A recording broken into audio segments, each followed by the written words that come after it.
श्री शिवाय नमस्तुभ्यम हर हर महादेव। देखिए आज का जो यह वीडियो है बहुत अधिक खास होने वाला है। हम सभी जानते हैं कि अभी सावन के अधिक मास का बहुत ही पवित्र महीना चल रहा है और इसीलिए आपको बहुत ही सुंदर से उपाय करना है जीवन की परेशानियों को दूर करने के लिए, जीवन की मनोकामना की पूर्ति के लिए और धन की प्राप्ति के लिए। विशेषकर शुक्रवार का दिन धन की प्राप्ति यानी कि महालक्ष्मी को समर्पित होता है, इसीलिए आपको धन प्राप्ति का यह अचूक उपाय भी करना है। इसीलिए आपको मात्र 11 चावल के दाने से बहुत ही अचूक उपाय करना है। देखिए आज के इस वीडियो में हम आपको शुक्रवार के दिन किए जाने वाले 2 महा उपाय बताने वाले हैं। देखिए यह जो दोनों उपाय हैं आपकी सारी समस्याओं और सारी बाधाओं को दूर करने वाले हैं।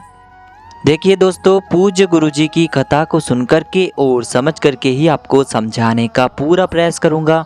लेकिन दोस्तों वीडियो में आगे बढ़ने से पहले वीडियो को लाइक करें और यदि आप भगवान शिव के अनंत भक्त हैं तो हमारे चैनल को सब्सक्राइब जरूर करें। चलिए दोस्तों बात कर लेते हैं पूज्य गुरुदेव द्वारा बताए गए पहले महा उपाय के बारे में।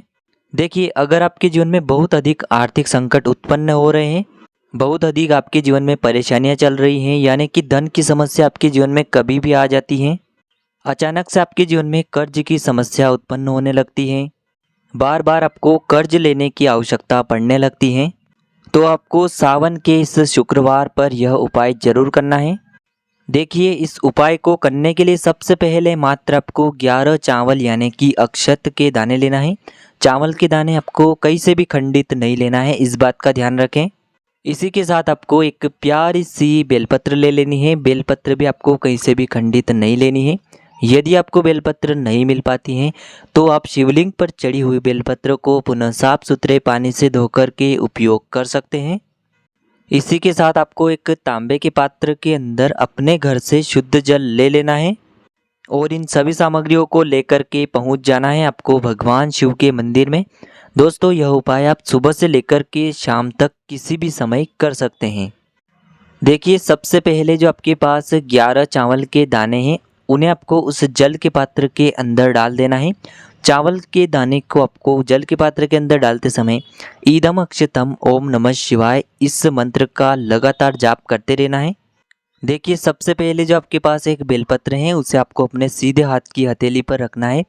चिकना वाला जो बेलपत्र का भाग है वो आपकी हथेली के ऊपर की ओर रहेगा, खुरदुरा वाला भाग आपकी हथेली से स्पर्श होना चाहिए और इसकी डंडी आपको रखना है अपनी तरफ। इस प्रकार से आपको यह बेलपत्र अपने सीधे हाथ की हथेली पर रखना है, सामने आपको दिखाया जा रहा है उसी प्रकार से आपको यह बेलपत्र अपनी हथेली पर रखना है। अब इसी बेलपत्र के ऊपर आपके पास जो आपने चावल से युक्त जल तैयार किया है उस जल के पात्र को भी आपको उस बेलपत्र के ऊपर रख लेना है।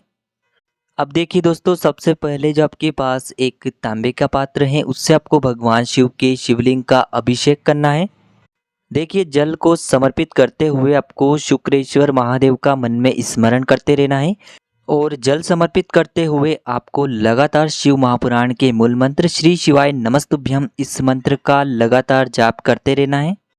देखिए चावल से युक्त यह जो जल है जैसे शिवलिंग से स्पर्श होगा तो इससे शुक्र ग्रह प्रसन्न होते हैं और शुक्र ग्रह यदि मजबूत अवस्था में होने लगता है तो उस व्यक्ति के जीवन में कभी भी धन धान्य की समस्या उत्पन्न नहीं होती है। देखिए जल के पात्र के अंदर यदि चावल के दाने रह जाते हैं, चिपक जाते हैं तो उन्हें आपको अपने हाथ से निकाल करके और शिवलिंग पर समर्पित कर देना है। जल समर्पित करने के बाद उस पात्र को आपको एक साइड रख देना है और आपके पास जो अपनी हथेली में एक बेलपत्र है, आपकी जो भी इच्छाएं जो भी आपकी मनोकामना है उसे आपको मन में स्मरण करते रहना है और यह जो बेलपत्र है आपको शिवलिंग पर जहां माता अशोक सुंदरी का स्थान होता है वहां पर आपको समर्पित कर देना है।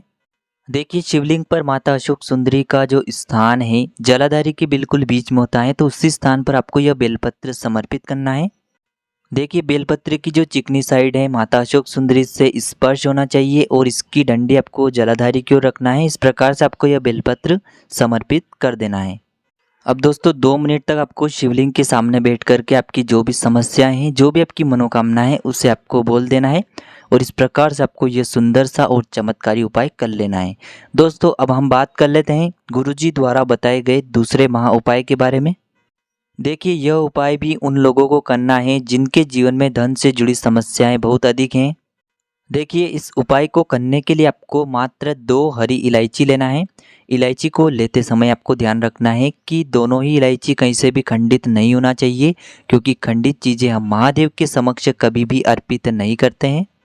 इसी के साथ आपको मात्र थोड़ा सा शहद ले लेना है।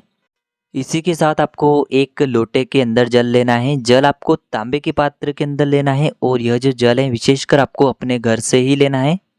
अब दोस्तों यह सभी सामग्री लेकर के आपको पहुंच जाना है भगवान शिव के मंदिर में। देखिए यह जो उपाय है विशेषकर आप सुबह से शाम तक किसी भी समय कर सकते हैं। देखिए दोस्तों सबसे पहले जो आपके पास 2 हरी इलायची है, उनमें से आपको जो पहली हरी इलायची है उस पहली हरी इलायची पर आपको शहद लगा देना है, यानी कि उस इलायची को आपको शहद के अंदर अच्छे से डुबो लेना है। अब शहद से युक्त यह जो पहली हरी इलायची है आपको शिवलिंग पर, जहाँ भगवान गणेश जी का स्थान होता है, वहाँ पर आपको यह पहली हरी इलायची समर्पित कर देना है। देखिए भगवान गणेश का स्थान शिवलिंग के सीधे तरफ होता है, तो उसी स्थान पर आपको यह पहली शहद से युक्त इलायची समर्पित करनी है। अब देखिए दोस्तों आपके पास जो शहद है उससे आपको शिवलिंग पर ओम का निर्माण कर देना है। देखिए ओम का निर्माण आपको अपने सीधे हाथ की चीटी उंगली की जो पास वाली उंगली होती है, अनामिका उंगली, उसी से आपको शहद से ओम का निर्माण करना है। अब देखिए दोस्तों आपके पास जो एक लोटा जल है उसे आपको थोड़ा सा जल भगवान गणेश जी वाले स्थान पर समर्पित कर देना है। आपने जो पहली हरी इलायची शिवलिंग पर समर्पित की थी गणेश जी वाले स्थान पर, उसी स्थान पर आपको थोड़ा सा जल समर्पित करना है। अब उस पात्र के अंदर थोड़ा सा जल और बचेगा तो उसमें आपको आपके पास जो दूसरी इलायची है उसे डाल देना है और यह जो जल है आपको धीरे धीरे भगवान शिव के शिवलिंग पर समर्पित कर देना है। दोस्तों गुरुजी ने कहा है कि जल आपको इतने धीरे समर्पित करना है कि जल समर्पित करते हुए आप लगातार शिव महापुराण के मूल मंत्र श्री शिवाय नमस्तुभ्यम इस मंत्र का कुल 11 बार जाप कर सकें। पूज्य गुरुजी ने कहा है कि सावन के इस अधिक मास के शुक्रवार पर आपको यह सुंदर सा उपाय जरूर करना चाहिए। अगर आपके जीवन में कोई धन से संबंधित कोई बड़ी परेशानी चल रही है, आपके व्यापार में बढ़ोतरी नहीं हो पा रही है, व्यापार में लगातार हानि हो रही है, या फिर आपकी नौकरी में आपको धन प्राप्ति सही से नहीं हो पा रही है, तो आपको यह विशेष उपाय जरूर करना चाहिए। तो इस प्रकार से दोस्तों आपको दोनों उपायों में से जो भी उपाय उचित और सरल लगे वह उपाय आप कर सकते हैं। उपाय से जुड़ा यदि आपको किसी भी प्रकार का सवाल पूछना है तो आप हमें कमेंट में पूछ सकते हैं। उपाय को करते समय आप किसी भी प्रकार की गलती न करें। श्री शिवाय नमस्तुभ्याम। हर हर महादेव।